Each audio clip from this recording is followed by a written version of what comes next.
Hi, welcome to Bringing Hope to Alzheimer's. I'm Ann Fraser, and today I am with the famous Dr. Ann Morgan. She's my personal doctor. Thanks for being here. Of course. Yeah. So today we're going to talk about the difference between insulin resistance, diabetes, and really just more in that whole range of how it has to do with your brain health and how it has to do with your overall health. Yes. So this is a big topic. It's huge. Yeah. So let's just dive right in. Let's talk about really explain insulin resistance on a layman's terms, like something that's not medical speak, but something that everybody can understand. Because just like a friend told me, when you are explained in layman's terms, it's not exactly what you thought it was. Right. Yes. Yeah. Yes, exactly. Well, I hopefully also you catch me. If I start kind of going down a medical ease pathway, you let me know. Deal. That you roll that back and explain it differently. Okay. But I tell my patients all the time that insulin resistance is really the root cause of a lot of disease. So we think insulin resistance probably has a lot to do, well, we definitely know now that it has a lot to do with dementia, and which is, why we're talking about it today, but it also drives cardiovascular disease.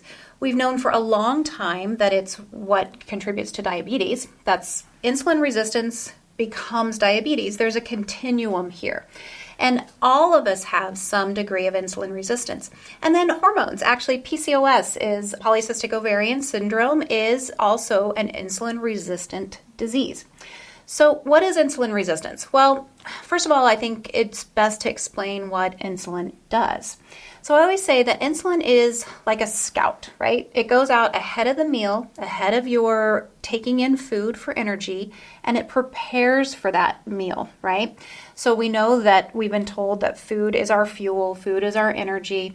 Well, when we are constantly giving our body that job to do of processing food, then we are going to raise our insulin levels. So because they're going to want to be prepared, right? They're used to being fed, our body's used to being fed, and so it pumps out insulin in preparation for, I think she's going to feed me, I'm going to get ready. And so the more and more insulin we pump out, the less efficient it becomes. And so then our insulin just gets kind of lazy.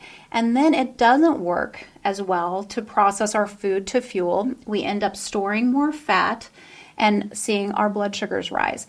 And so this is really a continuum, and it's a very gradual thing for some people. Most people, if we were to dig deep, and I see it every day in my practice, and I work with all ages, but if we were to really look at people in their 20s, even teenagers, we would start to find the beginning of this insulin resistance. And that's usually the way we discover that is with a fasting insulin level. Look at the hemoglobin A1C that you and I talked about earlier. And that really tells us how well we're managing our blood sugar. But it's really when we take it back and realize that a lot of insulin resistance creates inflammation. And we hear this term inflammation in the wellness world a lot. So if you're a consumer of podcasts and wellness, then you're going to hear the term inflammation. But we really think that the inflammation comes from this insulin resistance. And so, it really truly looks to be the root of the cause for a garden variety dementia, that kind of old age dementia that we sometimes label Alzheimer's. But it really is it's a similar, you hear that referred to as type 3 diabetes now. And that's the reason is that it is really all driven by this insulin resistance. So you can have type 3 diabetes or dementia and not have diabetes. It's just the process is happening in your brain and not in your bloodstream and your blood sugars. Does that make sense? Yeah, it does. It does. Yeah. Okay. So if somebody is becoming insulin resistant, but they're not in full-blown diabetes, can they reverse that? Absolutely. I see it all the time, and it's so fun to help patients figure out how to actually reverse even their pre-diabetes, or even diabetes can actually be reversed when it's type 2 diabetes. And we're not talking about the unfortunate juvenile diabetes that's genetic, that is usually diagnosed in childhood. So for type 2 diabetes, which, I just heard a statistic yesterday, 1 in 2 of all adult Americans are either pre-diabetic or diabetic. Isn't that frightening? Really? Yeah. I diagnosed prediabetes every single day. So is pre-diabetes the same thing as insulin resistant? It is. Okay. Kind of, yes. Okay. So the insulin resistance starts. A lot of us are insulin resistant without knowing it. Then it graduates to pre-diabetes. And then eventually, if you don't change anything, diabetes. And so, yeah. Okay. So how do you reverse it? Okay. Reversing it is actually pretty easy. And again, my mantra is it's the same thing you would do if you wanted to lose weight or if you wanted to think clearer or whatever your goals might be, even lower your cholesterol. We basically need to give our body less work. We need to give our body a metabolic rest to understand that we can actually get the energy we need to feed our brains or even to do a heavy workout from our stores. We don't have to use food as fuel. Now, of course we need nutrition. Of course we're not going to starve ourselves. But when we give ourselves, our bodies enough of a break, our bodies will learn how to access our stores for energy. And until we teach our body how to do that, it doesn't know. So, most people realize that, they probably go about 12 hours without eating. Sometimes people eat dinner around 7:30. They get up in the morning, have breakfast around 7:30. That's 12 hours.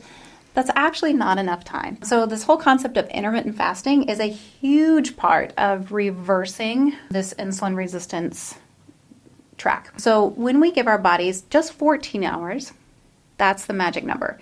So at 14 hours, our bodies start to understand, okay, I don't think she's going to feed me. I better figure out how to get my fuel from what I have stored. And therefore, we start to lose a little weight sometimes, but we definitely preserve the function of our insulin better. And so then our insulin works more efficiently. The other thing to do would be to think about what you're putting into your body during that eating window of 10 hours. Usually I try to recommend a 14 to 16 hour fast. And this is a lot easier, and I don't know if you want me to talk about that now, but it's actually a lot easier to do than what it sounds. It sounds very restrictive, but basically the best way to do it, and this is the way I do it, unfortunately, I eat late at night. It's my lifestyle. I'm busy all day. My significant other works really late. And so when we eat dinner, it can be 8 or 9. I mean, it's terrible. Honestly, it's terrible. So that's not the advice I want you to take. But this is how easy intermittent fasting becomes. What I do every morning is I just get up in the morning and I think, okay, when was it that I had my last calorie the night before? When did I give my body the last job to do to process that food? And then I just add 14 hours to that. And if so sometimes it's 11, sometimes it's noon that I'm waiting to eat. The interesting thing is I'm not hungry during that time. So if you actually allow yourself to have that break, you'll start to learn to just eat intuitively. And then what I do is I just wait. When I hit that 14 hours, if it's 11 a.m., I think, am I hungry? Well, no, I'm not. So I'm going to wait just a little bit longer. The key to this is you have to be prepared to know what you're going to eat when you do get that hunger cue, because you don't want to be out and about and be starving and run through McDonald's. And so if you're prepared, it's pretty easy to actually get into intermittent fasting. But that's probably the number one thing we can do. So even if someone wasn't going to change their nutrition, intermittent fasting can help derail that track of insulin resistance getting worse. So that's the number one thing I would say. And then we really want to work on, of course, what we put in our bodies. So avoiding processed food is huge. We think about sugar, and sugar certainly isn't good for us. But sugar really should include the topic of what to avoid under the sugar. We're talking about easily digested carbs. So that can be bread, it could be potatoes, it could be alcohol even. Our body metabolizes alcohol just like it metabolizes sugar. And so all of those things come in and out of your body really quickly. And that's also what requires a lot of insulin to handle. And then that insulin goes down and your insulin levels are constantly on this roller coaster along with your blood sugar. So high fiber foods, carbs aren't necessarily bad, but we want to make sure we're choosing carbs that are mostly vegetables that have a lot of fiber in them. Fruits and vegetables that have a lot of fiber will absolutely even out that insulin. Okay. So we know that Alzheimer's, besides being a lifestyle disease, we know that it's type 3 diabetes, and we also know it's an inflammatory disease. Mm-hmm. So the very things you're talking about, which when I opened was kind of the same thing in that not only are these things that you're talking about great for brain health, but it's great for like you said, cardiovascular disease and high blood pressure and high cholesterol and things like that. So let's go. Oh, one other thing that in my plan is I'm opposite of you. Like, yes, you know, I'm glad you are. I like to eat I'm ready for dinner at 4:30 or 5. And then I'll even sometimes, like, if I'm up a little bit later, which 9 o'clock is late for me, I'll start kind of getting that little hunger pang, but I don't eat. I go to sleep. I go to bed. And then many times I wake up and I'm not hungry at all, which is great. But I have a question for you. For myself in particular, I go to bed somewhere around 9 o'clock-ish. Sometimes it's 8:30, sometimes it's 9:30, but around 9 o'clock. And then I get up at 4:15 and I go to the gym and I work out pretty hard for an hour. Sometimes I'm not hungry at all, but sometimes I'm literally starving, or I've worked out so hard that I'm spent and I feel like I need to refuel. What is your thoughts on that? Well, I think, one, you're really intuitive. You're listening to your body. And if your body is actually, that real physical hunger is something to pay attention to. So also, I should have mentioned this. If I'm fasting and trying to make it till my window, increase my window to 11 o'clock, noon, or whatever it might be for me, if I get a real physical hunger, I will honor that. So we don't want it to feel restrictive. So for you, I love the way you eat. I love the way you sleep. I think it's fantastic. You're inspiring because I really need to work on that. So intermittent fasting absolutely doesn't have to be skipping breakfast. It's really just all about the timing. So for you, do you have a smoothie or anything before your workout? No, I always exercise on an empty stomach. Okay, always. which is not a bad idea. It's a really good idea. It's good for us. But then I would replenish right away. Right, because that's where my body does reach into those storehouses, because it's now been since potentially 4:30 or 5 o'clock the day before. Yeah. So it's for sure been at least 12 or 13 hours. Because one of the rules when I first found out I had MCI, pre-Alzheimer's, one of the rules that I try to follow is I don't eat within 3 hours of bedtime. Yes, I was going to bring that up. And so, so if whenever I do eat, I try to kind of continue to stay active and not just go to bed. Absolutely. And lay there. And that's all about... This episode is brought to you by Thrive Once More.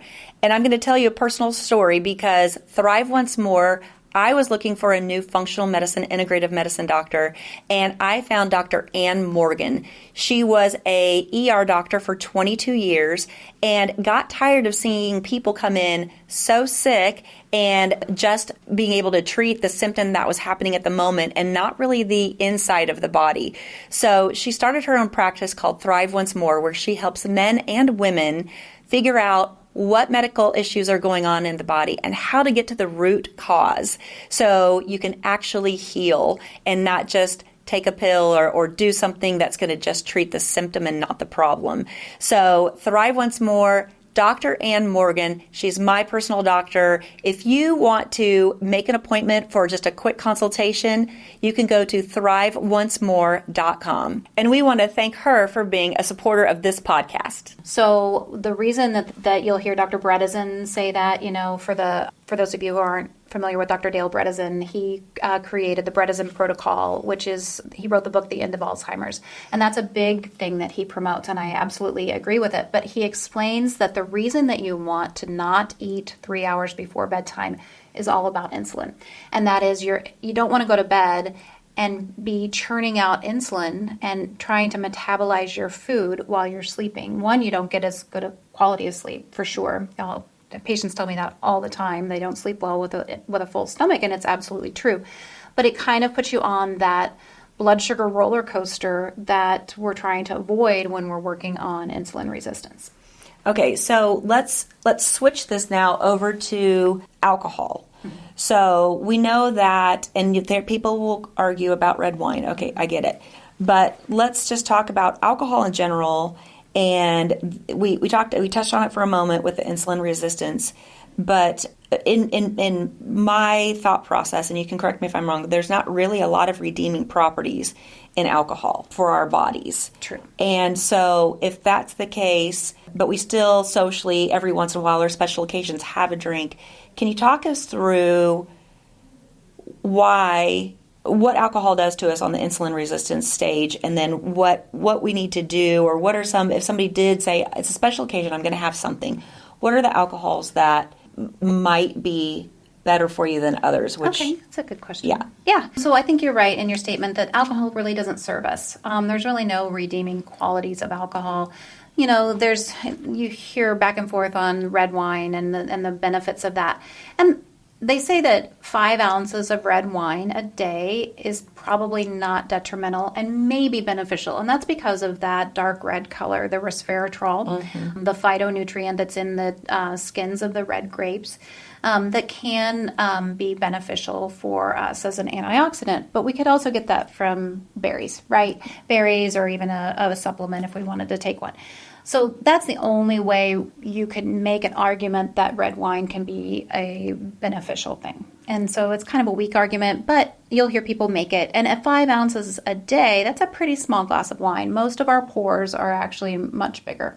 More like 9 ounces is a pretty normal glass of wine for most people. So you're already almost doubling that beneficial mark. Clear alcohols tend to have less of a what we call a glycemic index, which means that they will be traditionally spike. A high glycemic index would cause a rise in your blood sugar and your insulin. So clear alcohols like vodka and tequila and gin tend to not do that as much. So if you're trying to find something that specifically won't raise your blood sugar or cause a problem with this insulin thing, then those would be less likely. However, again, we metabolize alcohol like we do sugar. So our body, even though it's not sweet, and it's less of a spike, it's still going to be a spike in your blood sugar and your insulin. Does that make sense? Mm-hmm. It does. And then beer is it's a pretty heavy carb. And so beer probably can't serve us at all. You know, and I don't know about other alcohols. Certainly fruity drinks and things like that they've got all that sugar. So that glycemic index is much higher. Right. So if somebody is really limiting their sugar's in everything. I mean, you know, we all know it's in ketchup, it's in marinara sauce, it's in literally everything that you can get that's on the shelf. So I don't know many people who make their own homemade ketchup, but some people do, and yay, for them, that's great. But if you're buying things from the store, I have a rule of thumb. I'd like to hear your rule of thumb, but I've always been told if it's less than 5 grams per serving, then, and you're only having one serving. So for instance, if I'm having a salad dressing and it has less than 5 grams for 2 tablespoons and that's what I put, then that's okay. But if it goes over that 5, I'm not going to pour 4 tablespoons on, right? Because then I would double it. So anyway, what's your rule of thumb? You know, I think that's probably not a bad thing to pay attention to. I would say more than counting the sugar is the ingredients. So in those foods that tend to have hidden sugars like ketchup, salad dressings, things like that, there's usually a lot of chemicals in those things as well. And so my rule of thumb when I'm looking at foods is 5 ingredients or less. And it's hard to find a salad dressing or a processed, anything that comes in a bottle is probably going to be hard to find something that's 5 ingredients or less. So a much better salad dressing would be balsamic vinegar and olive oil, or just olive oil and a lemon squeeze. It's a really great way to dress up your salad. I had a patient tell me yesterday she puts cottage cheese on her salad as a dressing, and I thought, well, that's a good idea. But yeah, that's my rule of thumb, is to really just make sure that, and I guess my point is, when you start looking for those low number of ingredients, you're going to find that there's not a lot of sugar there as well. Right. Yeah. But I think 5 grams is probably a safe thing. So, because this is, my husband calls me the master justifier. So if I am going to have some sugar, I'm going to make it worth it, right? So everybody knows, if you've ever heard me, knows I love Andy's frozen custard. Yes. And they have 5 ingredients. Yeah. Yeah. But it's more than 5 grams of sugar. Well, very true. Very true. That's your treat. That's your treat. And I'm okay with that. You know, I love Andy's too. Right. Exactly. So anyway, no, that's a great, the 5 ingredients or less. There's so many chemicals and things in foods. So many. Yeah. And that's where that whole eating comes along. And so, is insulin resistance, did we cover everything there? Is there something else that you wanted to talk about? Actually, one of the reasons that we have discovered that insulin resistance drives a lot of other diseases that we didn't think of, like outside of diabetes, cardiovascular disease, and dementia. And we kind of stumbled on this actually because we figured out that people that take metformin, so metformin is the type 2 diabetic drug. It's always been the thing that we prescribed in traditional medicine when someone developed type 2 diabetes. Well, when you think about the risk factors for developing type 2 diabetes, those risk factors are generally a sedentary lifestyle, eating a lot of processed food, and carrying some extra weight. Well, those are exactly the same risk factors that we have for increased risk for cardiovascular disease and even dementia. But what we figured out from looking back at decades of information on people that take metformin is that they have fewer cardiovascular diseases or events, like a heart attack is what we would basically refer that's basically what we refer to as a heart attack, as a cardiovascular event, and dementia.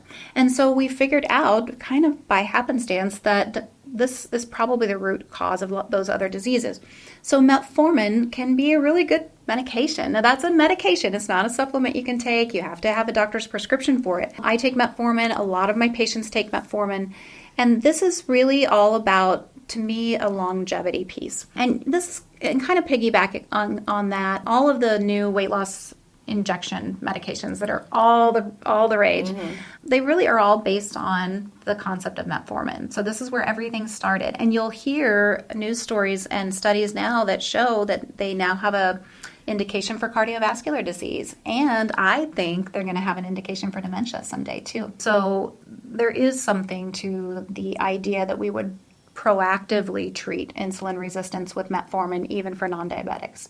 Because it doesn't lower your blood sugar like you would think a diabetic medicine does. It just, again, makes that insulin more efficient.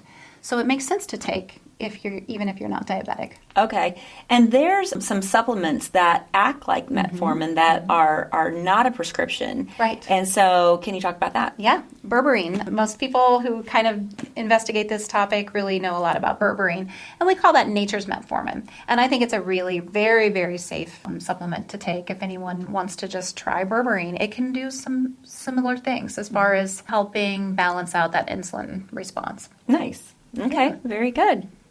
Anything else we did not cover? I don't think so. If you were looking for a way to eat, everyone's always interested in, well, what diet do I follow? How do I do that? If you really want to beat insulin resistance, you would go to a ketogenic diet. And that's easy. I mean, it's not easy. It's not easy. It can be done, and it can actually reverse your diabetes. So a ketogenic diet can be really, really helpful for your brain and your heart as well. There's healthy and unhealthy keto, in my opinion, and a keto diet that I would support would be a plant-based, higher fat diet, and healthy fats, not bacon, eggs, and cheese all day, which is possible to get into ketosis with that, but there are healthier ways to do it. Right. And that's another thing that Dr. Bredesen talks about is his Keto Flex plan, and same concept. It's mostly plant-based. And so anyway, it's again, kind of what I'm following, what I do. Yeah. So, yeah. I love what you do. Yeah, very good, very good. Well, thank you for being here today. I appreciate that and all this great information. If you have any questions or would like to know more about Dr. Ann Morgan, you can go to thriveoncemore.com. That's it. Okay, very good. Well, thanks again for joining us today. We'll see you next time on Bringing Hope to Alzheimer's.